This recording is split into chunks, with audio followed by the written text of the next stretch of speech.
Sejam todos bem-vindos. Mais uma vez estamos aqui para a nossa leitura comentada do livro A Caminho da Luz. Hoje estaremos observando o capítulo 4, a civilização egípcia, na sua parte número 1. Que tenhamos todos uma boa leitura. Os egípcios. Dentre os espíritos degredados na Terra, os que constituíram a civilização egípcia foram os que mais se destacavam na prática do bem e no culto da verdade. Aliás, importa considerar que eram eles os que menos débitos possuíam perante o Tribunal da Justiça Divina. Em razão dos seus elevados patrimônios morais, guardaram no íntimo uma lembrança mais viva das experiências de sua pátria distante. O único desejo os animava, que era trabalhar devotadamente para regressar um dia aos seus penates resplandecentes. Uma saudade torturante do céu foi a base de todas as suas organizações religiosas. Em nenhuma civilização da Terra, o culto da morte foi tão altamente desenvolvido. Em todos os corações morava a ansiedade de voltar ao orbe distante, ao qual se sentiam presos pelos mais santos afetos. Foi por esse motivo que, representando uma das mais belas e adiantadas civilizações de todos os tempos, as expressões do Antigo Egito desapareceram para sempre do plano tangível do planeta. Depois de perpetuarem nas pirâmides os seus avançados conhecimentos, todos os espíritos daquela região africana regressaram à pátria sideral. Sujeitos à lei de sintonia, os habitantes exilados de Capela, que tinham a sua moral mais avançada e que possuíam recursos de desenvolvimento intelectual bem mais avançados também, começaram a se aglomerar na região do Crescente Fértil, o que hoje é conhecido como Egito, às margens do rio Nilo.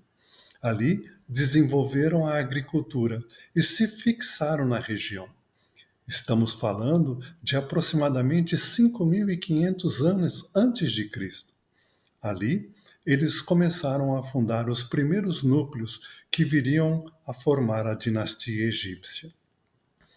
Pelo avanço moral que eles possuíam, eles tinham plena convicção de que a vida continuava depois da morte e que, se cumprissem todo aquilo que foi prometido ao Divino Mestre Jesus, eles rapidamente retornariam à sua origem, à capela, para poder rever os entes amados. Eles foram os primeiros que começaram a ter ritual e começaram a enterrar os seus mortos. Isso pela crença mais do que fixada em seus cérebros e em seus corações de que a vida depois da morte era a realidade e que o prêmio para todo aquele que cumprisse bem os seus objetivos enquanto na carne lhes dariam o direito de retornar ao seio daqueles que eles amavam. E assim é que se construiu todo aquele patrimônio maravilhoso que nós vemos até hoje e que intriga todos aqueles que estudam a riqueza da cultura egípcia, do antigo egípcio, as suas construções monumentais, os seus papiros mostrando técnicas avançadíssimas de medicina, os seus conhecimentos profundos do espaço, dos planetas e da física que está comandando todos os movimentos do universo. E isso, até hoje, ainda espanta aqueles que buscam estudar aquela maravilhosa raça que ficou conhecida no Antigo Egito. A ciência secreta. Em virtude das circunstâncias mencionadas, os egípcios traziam consigo uma ciência que a evolução da época não comportava. Aqueles grandes mestres da antiguidade foram, então, compelidos a recolher o acervo de suas tradições e de suas lembranças no ambiente reservado dos templos, mediante os mais terríveis compromissos dos iniciados nos seus mistérios. Os conhecimentos profundos ficaram circunscritos ao círculo dos mais graduados sacerdotes da época, observando-se o máximo cuidado no problema da iniciação.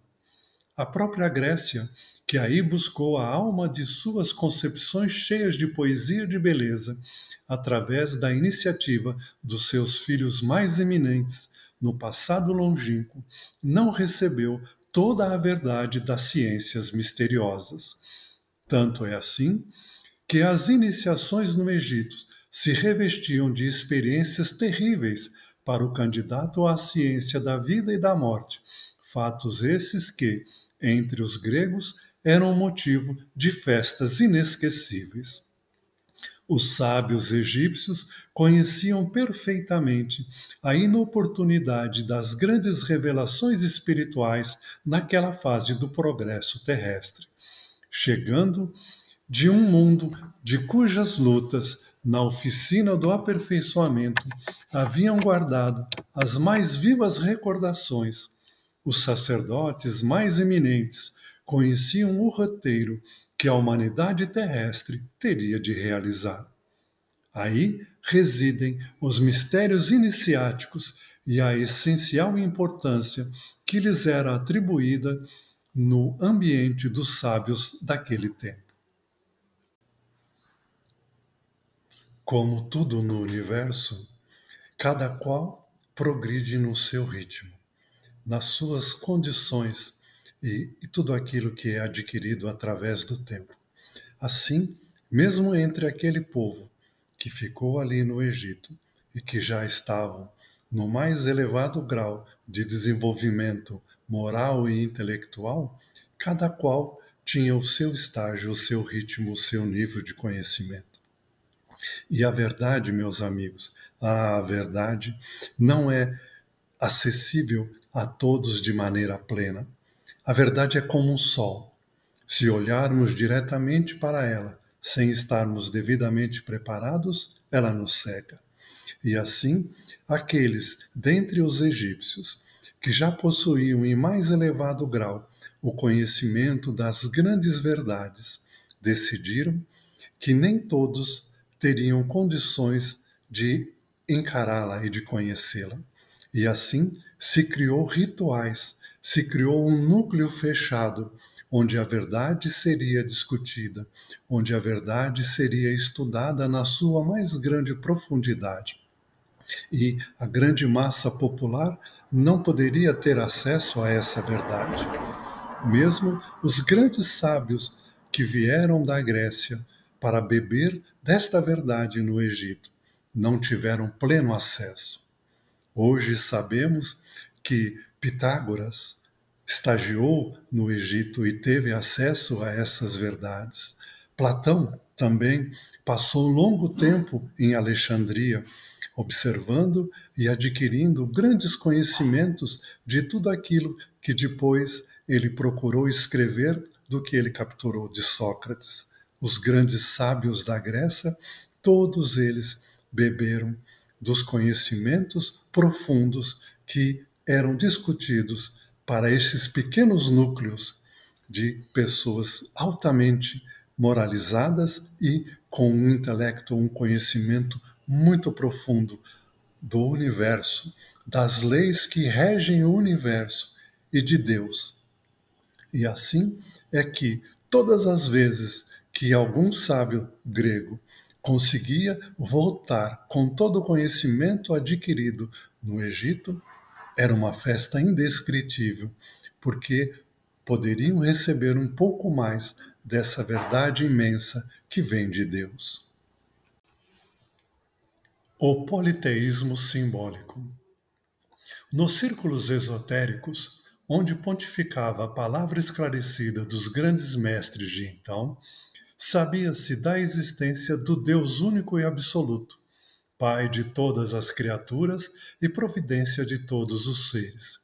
Mas os sacerdotes conheciam, igualmente, a função dos espíritos prepostos de Jesus na execução de todas as leis físicas e sociais da existência planetária, em virtude das suas experiências pregressas. Desse ambiente reservado de ensinamentos ocultos, partiu então a ideia politeísta dos numerosos deuses, que seriam os senhores da terra e do céu, do homem e da natureza. As massas requeriam este politeísmo simbólico nas grandes festividades exteriores da religião. Já os sacerdotes da época conheciam essa fraqueza das almas jovens de todos os tempos, satisfazendo-as com as expressões esotéricas de suas lições sublimadas. Dessa ideia de homenagear as forças invisíveis que controlam os fenômenos naturais, classificando-as para o espírito das massas na categoria dos deuses, é que nasceu a mitologia da Grécia, ao perfume das árvores e ao som das flautas dos pastores, em contato permanente com a natureza. No ciclo mais reservado daqueles sabedores da grande verdade, da realidade, do mundo espiritual, já havia o conceito de Deus único, aquele que muito tempo depois seria também revelado por Abraão. Ele já tinha um pleno conhecimento do Deus criador de tudo, Deus absoluto, Deus inteligência suprema, e que cuidava de toda a sua criação com muito zelo. Porém, a lembrança do Cristo, das reuniões que tiveram antes de começar a reencarnar na Terra, vindos de Capela, também estava profundamente marcada em seus corações. Também tinham conhecimento de que quando a Terra foi criada, o próprio Cristo revelou a eles, toda uma equipe de trabalhadores do Cristo participaram, cuidando minuciosamente de cada detalhe da criação, muitos deles responsáveis por diversas categorias de ação que foram feitas no comando do Cristo. E assim, eles julgaram que seria muito mais interessante divulgar para a grande massa que ainda não tinha condições de compreender um Deus imaterial, um Deus único, um Deus supremo, criador de todas as coisas, e que era preferível divulgar para essa massa o politeísmo, onde cada preposto do Cristo assumiria um papel na natureza, comandando todos os fenômenos naturais, assim como também se criou a figura sagrada de alguns animais que estariam ligados a cada tribo, a cada aglomerado dos egípcios. E assim eles cultuavam os muitos deuses, que foi exportado também para a Grécia.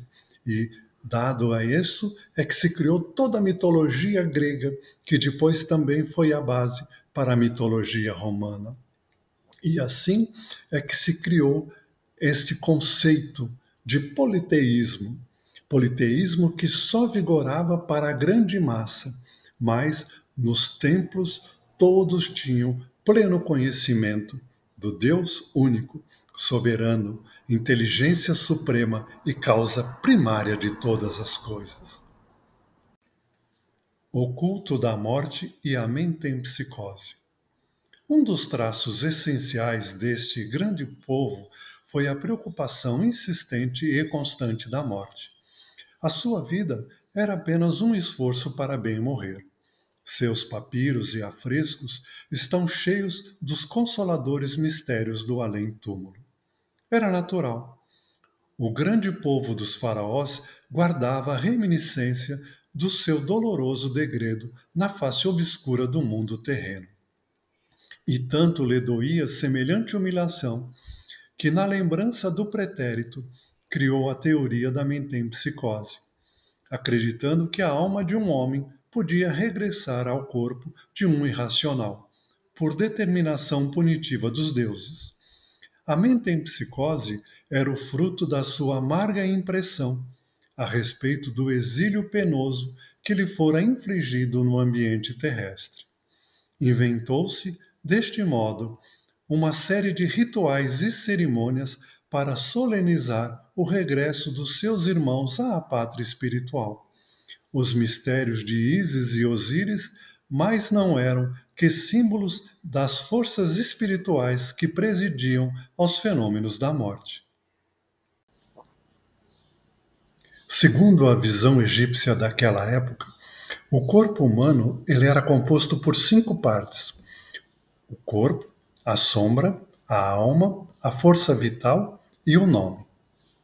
O coração era a sede de todos os pensamentos e emoções, e não era no cérebro, como hoje a ciência nos diz. E após a morte do indivíduo, os seus aspectos espirituais eram libertados. Porém, para que ele pudesse retornar à vida, ele precisava do corpo preservado. Ou então, precisava de uma estátua para que ele pudesse readquirir um corpo. Porém, para que isso acontecesse, ele tinha que passar pelo tribunal de Osíris, onde o seu coração era pesado em uma balança. Se ele fosse considerado digno, se ele tivesse tido uma boa vida, esse coração não pesaria na balança e ele teria o direito de retornar a existir na Terra na sua forma espiritual. Caso contrário, se ele não fosse considerado digno, se o seu coração pesasse demasiadamente, ele seria devorado por um monstro, que era a mistura de 3 animais: o leão, o crocodilo e o hipopótamo. Então era assim que eles viam, e que era preciso preservar o corpo, por isso as múmias, para que ele pudesse voltar à forma humana. Agora vamos pensar um pouquinho como se nós fôssemos um exilado de capela. Imagina que você vivia num mundo extremamente avançado, com recursos materiais abundantes, fabulosos, onde o povo já não era bárbaro, já não era violento, já não era tão primitivo. Agora você imagina que você, pelo seu comportamento, pela forma como você viveu, você é punido, sendo encaminhado para um mundo extremamente primitivo, começando a habitar corpos muito mais rudimentares do que aquele que você possuía no teu planeta original. Na visão deles, isso era como se fosse você deixar de habitar um corpo humano para habitar um corpo animal. Um corpo muito mais rudimentar, mais primitivo. Daí surgiu o conceito de metempsicose. Metempsicose é aquela doutrina, aquele pensamento que diz que nós podemos regredir para habitar depois de uma vida uma forma animal. O que a doutrina espírita já nega, diz que é impossível retroagir. A partir do momento em que nós adquirimos a condição humana, nós nunca mais voltaremos à condição animal. Porém, podemos voltar em condições piores do que aquelas que nós tivemos, que foi o que aconteceu para os capelinos. Mas voltar numa forma animal, jamais.